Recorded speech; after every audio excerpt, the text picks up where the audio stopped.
نوسٹراڈیمس جدید تاریخ کا سب سے مشہور ترین پیشن گوئی کرنے والا شخص ہے۔ یہ سن 1503 میں فرانس کے ایک یہودی گھرانے میں پیدا ہوا۔ اس نے بچپن سے علم نجوم سیکھا۔ چھوٹی عمر میں وہ کہا کرتا تھا کہ اسے مستقبل کی تصاویر دکھائی دیتی ہے۔ پیشے کے لحاظ سے وہ ایک ڈاکٹر تھا۔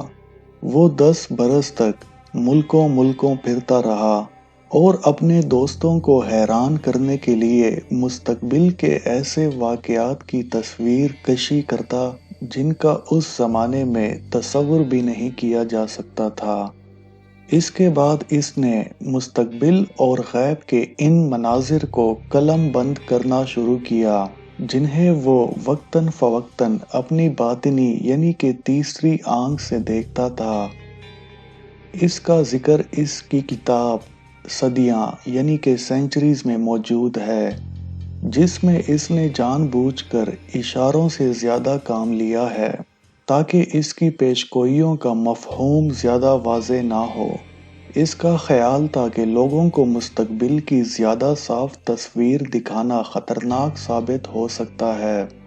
نوسٹراڈیمس کی پیشگوئیاں مستقبل کی صدیوں کو محیط کرتی ہیں۔ اس نے نیپولین کے عروج اور زوال، لندن کی مشہور آگ اور ہٹلر کے عروج اور اس کی موت تک کی ٹھیک پیشگوئی کی۔ اس نے ہٹلر کا نام اپنی کتاب میں ہسٹر بیان کیا ہے تاکہ تصویر کچھ دھندلی رہے۔ در حقیقت دنیا میں ہر پیشگوئی کرنے والے نے ہمیشہ اشاروں اور کنایوں سے کام لیا ہے اور مصلحت کے تحت کھل کر بات نہیں کی۔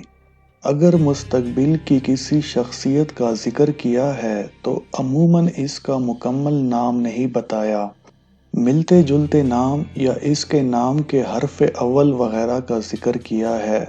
نوسٹراڈیمس کے زمانے تک امریکہ میں آباد کاری نہیں ہوئی تھی۔ اس کے باوجود اس ملک کے وجود میں آنے اور اس کے عروج کے بارے میں اس نے ٹھیک پیشگوئی کی۔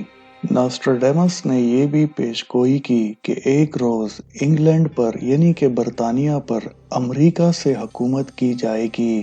اس پیشگوئی کا مطلب صاف یہی تھا کہ انگلینڈ پر یعنی کہ برطانیہ پر کوئی اور طاقت غالب آ جائے گی، کیونکہ دوسری جنگ عظیم میں امریکہ نے انگلستان کو جرمن فوج سے بچایا، تو اس کے بعد انگلستان یعنی کہ برطانیہ پر امریکہ کی حکومت ہوگی۔ نوسٹراڈیمس نے لکھا کہ 21ویں صدی تک حق یعنی کہ سچائی، برائی یعنی کہ جھوٹ پر غالب آئے گی۔ اس نے یہ بھی لکھا کہ ایک عرب فاتح جو شرع محمدی صلی اللہ علیہ وآلہ وسلم پر عبور رکھتا ہوگا، زیادہ تر یورپ کو فتح کر لے گا اور اس کے بعد اس کا مقابلہ مغرب یعنی کہ امریکہ سے ہوگا۔ اس نے یہ بھی لکھا کہ ایک رومن جرنیل باہر سے آنے والے لشکروں کو یورپ سے نکال دے گا اور اس کے بعد خالص ترین عیسائیت جو کہ غلط عقیدوں سے پاک ہوگی اس کو عروج حاصل ہوگا۔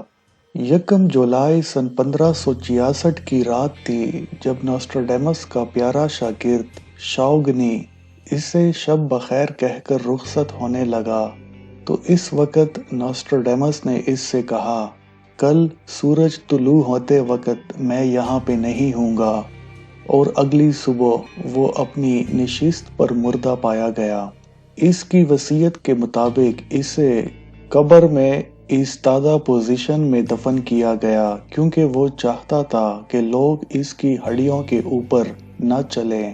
نوسٹراڈیمس نے خفیہ طور پر اپنے ساتھ دھات کا ایک خاکی کتبہ بھی دفن کروایا تھا۔ سن 1700 میں جب کسی وجہ سے اس کی باقیات کو وہاں سے کسی اور قبرستان میں منتقل کرنے کے لیے اس کی قبر کھودی گئی تو اس کے ڈھانچے کے اوپر دھات کا وہی خاکی کتبہ رکھا ہوا ملا جس پر لکھا ہوا تھا سن 1700۔